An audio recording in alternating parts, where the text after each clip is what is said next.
नमस्कार दोस्तों, मैं आपका साथी रमेश डुकिया एक बार फिर आपके सामने हाजिर हुआ हूँ एक लघु कथा लेकर। यदि मेरी लघु कथा आपको पसंद आए तो मेरे चैनल को लाइक एवं सब्सक्राइब जरूर करें। एक बार एक व्यक्ति के 4 पत्नियाँ थी। वो अपनी चौथी पत्नी को सबसे अधिक प्यार करता था। वो अपना सर्वश्रेष्ठ उसको देता था और उसका पूरा ख्याल रखता था। वो तीसरी पत्नी से भी प्यार करता था और उसका भी ध्यान रखता था।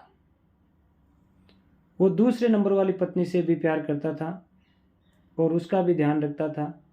और जब भी उसके कोई दिक्कत होती, समस्या होती, तो वो उसके पास जाता और वो उनकी समस्याओं का समाधान कर देती थी। लेकिन वो पहली पत्नी से बिल्कुल प्यार नहीं करता था, कभी उससे बात नहीं करता था, मतलब उसको प्रताड़ित सा रखता था। एक बार वो व्यक्ति बीमार पड़ा और इतना बीमार पड़ा कि उसे लगने लगा कि भाई अब तो मौत निश्चित है। तो उसके दिमाग में आया कि यार 4 पत्नियां हैं, एक पत्नी को तो मैं अपने साथ ले जाऊं तो मेरा परलोक अच्छे से गुजर जाएगा, मुझे वहाँ अकेलापन महसूस नहीं होगा। तो उसने चौथी पत्नी, जिससे वो सब, उससे कहा कि मैं मरने वाला हूँ और तुम मेरे साथ मृत्यु का वर्ण करो तो हम परलोक में भी साथ रहेंगे। तो उसने कहा नहीं, जीवन तक ही ठीक था, या मुझे माफ़ करो, मैं आपके साथ अपनी जीवन लीला समाप्त नहीं कर सकती।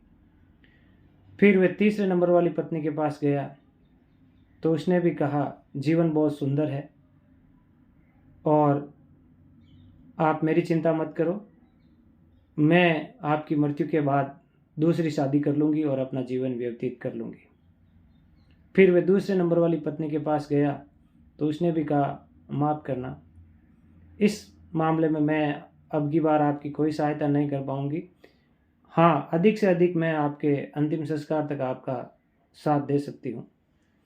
वो आदमी बड़ा उदास हुआ, उसका दिल बैठ गया कि देखो, मैंने जिनसे प्यार किया था आज वो अंतिम समय में मेरे साथ चलने के लिए तैयार नहीं है। तभी उसको आवाज़ आई कि मैं चलूँगी तुम्हारे साथ। तो उसने देखा वो उसकी पहली पत्नी थी जिसे उसने कभी प्यार नहीं किया। उसकी आंखें भर आई और ग्लानि से वो पीड़ित हो गया। तो दरअसल दोस्तों, ये 4 पत्नियां क्या है आपको बताऊं। चौथी पत्नी व्यक्ति का शरीर है, जिसकी वो खूब देखभाल करता है और उसको सजा संवार कर रखता है। लेकिन शरीर चाहे कितना ही सुंदर हो, जब तक जीवित है तभी तक उपयोगी है, उसके बाद उसका कोई उपयोग नहीं है। तीसरी पत्नी धन दौलत और जमा पूंजी है। जो व्यक्ति जीवित है तब तक उसका उपभोग करता है और उसकी मृत्यु के बाद उसके मालिक कोई और बन जाते हैं। दूसरी पत्नी व्यक्ति के नाते रिश्तेदार हैं, जो अंतिम संस्कार तक तो उसके साथ चलते हैं, चाहे कितना भी गहरा रिश्ता हो, फिर भूल जाते हैं और अपने कामों में लग जाते हैं। और पहली पत्नी व्यक्ति की आत्मा है, जो इस लोक में भी और परलोक में भी उसके साथ जाती है। जहाँ भी व्यक्ति जाता है वो अपनी आत्मा को साथ लेकर जाता है।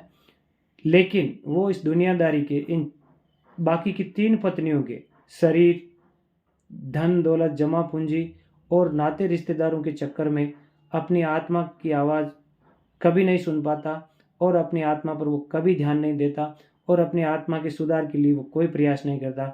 मतलब पहली पत्नी से वो कभी प्यार नहीं करता।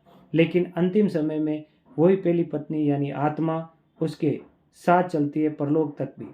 तो इसलिए मेरा सभी दोस्तों से गुजारिश है कि हम अपनी आत्मा की सुने, अपनी आत्मा को पहचानें और अपनी आत्मा का ख्याल रखें।